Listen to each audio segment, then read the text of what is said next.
No encontro passado, a gente atravessou o véu. Acompanhamos o sumo sacerdote na sua entrada no Santo dos Santos, com o pecado do povo já expiado. Vimos que ele permanece ali, sustentando todo o processo histórico, aplicando os benefícios do sacrifício àqueles que vão sendo chamados. E vimos também que esse período de permanência terá um fim. Chegará o dia em que ele sairá. O véu se abrirá de vez, e a glória que estava oculta será manifestada. Esse dia, meus amigos, é o dia do Senhor. É a tomada pública do governo. É o início de uma nova fase na história da redenção. E essa fase tem um nome: o milênio. Agora precisamos ter cuidado. Quando falamos de milênio, a cabeça de muita gente já dispara para debates acalorados, interpretações conflitantes, sistemas teológicos que parecem mais campos de batalha do que lugares de aprendizado. Mas eu quero propor uma coisa simples. Vamos deixar o texto falar. Vamos seguir o fluxo da Escritura, como quem segue a planta de uma construção. O texto base está em Apocalipse 20. E uma coisa precisa ser dita logo de cara.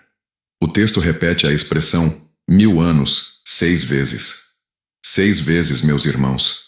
Isso não é acidental. Quando o Espírito Santo repete algo dessa maneira, é porque ele quer que a gente preste atenção. Ele quer que a gente entenda que aquilo é estrutural. O que o texto diz de forma explícita? Satanás é preso e lançado no abismo. A primeira ressurreição acontece. Tronos são estabelecidos. Santos se assentam sobre eles e recebem autoridade para julgar. Eles reinam com Cristo durante 1000 anos. A segunda morte não tem poder sobre eles. Nada no texto, absolutamente nada, obriga a gente a ler isso como símbolo. Pelo contrário, a linguagem é descritiva, é narrativa, é histórica. Se a gente aplica o mesmo princípio hermenêutico que usamos para o restante das Escrituras, ler de forma literal a menos que o texto force uma leitura figurada, a conclusão natural é que esse período é real, é cronológico e é governamental. Agora, quem são os participantes desse reino? Quem está governando? O texto é claro.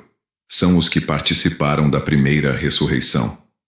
Eles não voltam à vida apenas para existir eternamente num vácuo espiritual. Eles voltam para reinar. Eles recebem autoridade. Eles se assentam em tronos. Paulo já havia preparado o terreno para isso. Em 2 Coríntios e 1 Coríntios, ele fala do tribunal de Cristo. Ali, as obras serão avaliadas, não para condenação.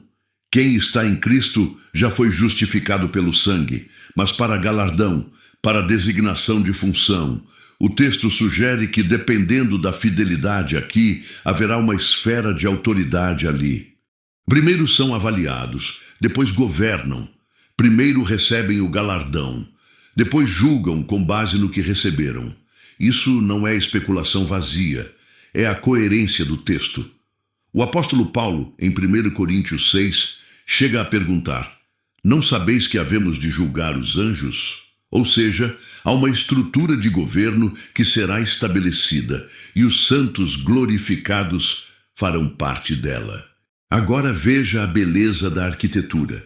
Em Mateus 19, Jesus promete aos seus apóstolos: em verdade vos digo que vós, que me seguistes, quando o Filho do Homem se assentar no trono da sua glória, também vos assentareis sobre 12 tronos para julgar as 12 tribos de Israel. Isso não é figura de linguagem, é promessa pactual. Os apóstolos terão um lugar específico no governo do reino restaurado. Cristo é o Rei Supremo, herdeiro legítimo do trono de Davi. O governo é dele, a autoridade flui dele, o reino é dele. Os apóstolos ocupam uma posição fundacional sobre Israel restaurado. Eles julgam. Os santos glorificados participam como corregentes, cada um com autoridade proporcional ao galardão que recebeu.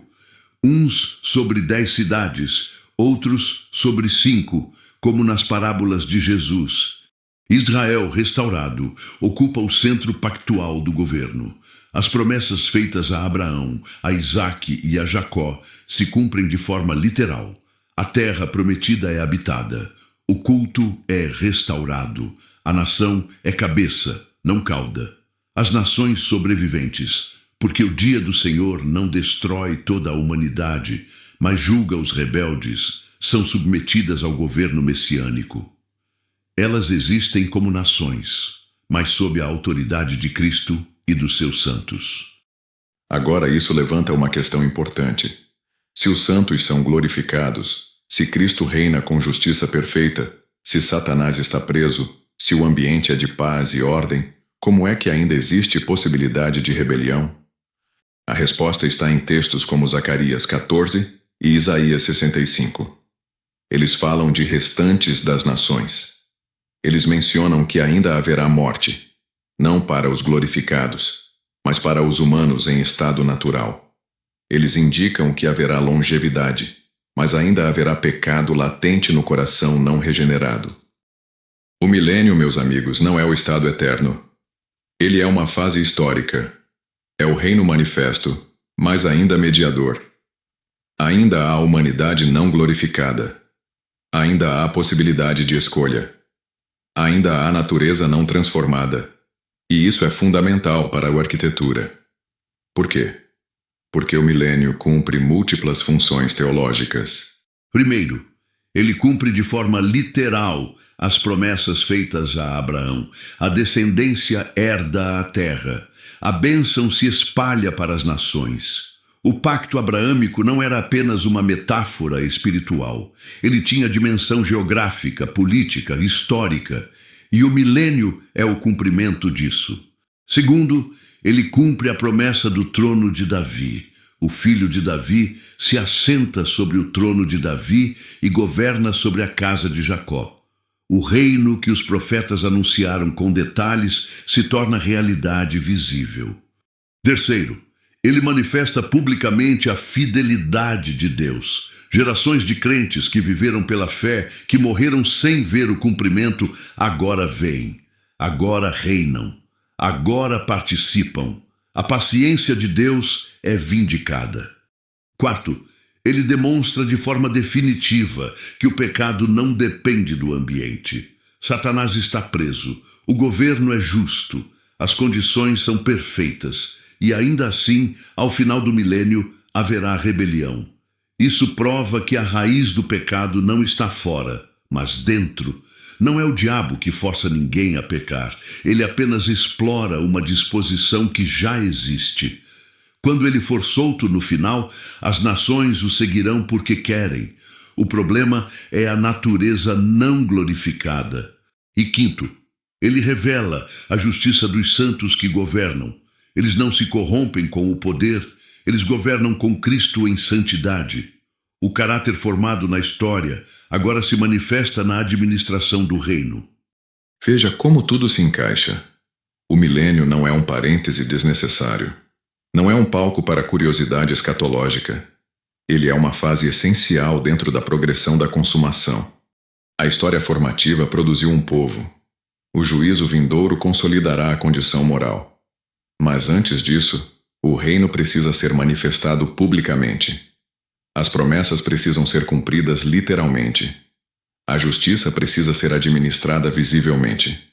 E a natureza humana não glorificada precisa ser exposta mais uma vez, para que não reste dúvida sobre a necessidade do juízo final. Por isso é tão importante distinguir o milênio da eternidade. No milênio, há governo mediador, há administração hierárquica, há morte para os não glorificados, há possibilidade de rebelião. No estado eterno, a morte é abolida. A natureza moral é consolidada. Não há mais rebelião. Deus é tudo em todos. Se a gente confunde essas duas realidades, a arquitetura desaba. O juízo final perde o sentido. A rebelião pós-milenar vira um absurdo. A necessidade da glorificação fica obscurecida. Mas quando a gente mantém a distinção, tudo se harmoniza. O milênio é o governo manifesto de Cristo, exercido com os seus santos sobre as nações, preparando o palco para o ato final da história. No próximo encontro, a gente vai exatamente para esse ato final. Vamos falar sobre a rebelião pós-milenar, o último levante, a exposição definitiva da natureza não glorificada e a intervenção final de Deus que encerra a história formativa de uma vez por todas. É um assunto sério, mas profundamente esclarecedor. A gente se vê no próximo vídeo. Fica na paz.